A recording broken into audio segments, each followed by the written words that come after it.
और हमने क्या अपने गांव में होली मनाते हैं सर के कृष्णा बेदर्दी जी। तो जी हाँ भाई लोग नमस्कार, कैसे हैं आप लोग। दोस्तों आशा करते हैं आप लोग अच्छे होंगे और होली आप लोग अच्छे से एंजॉय किए होंगे।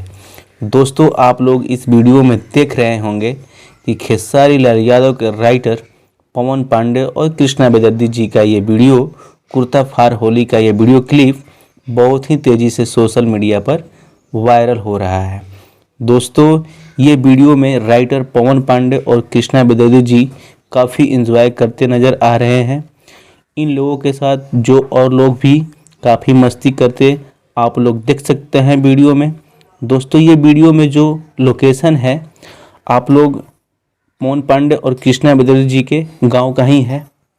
दोस्तों ये वीडियो देखकर आप लोगों को कैसा लगा कमेंट में ज़रूर बताइएगा, और वीडियो अच्छा लगा हो तो वीडियो को लाइक कर दीजिएगा। उससे पहले चैनल पर नए हैं तो चैनल को सब्सक्राइब कर दीजिए भोजपुरी से जुड़ी तमाम खबरें सबसे पहले पाने के लिए। दोस्तों चलिए मिलते हैं अगले नेक्स्ट वीडियो में, तब तक आपको बाय, टेक केयर।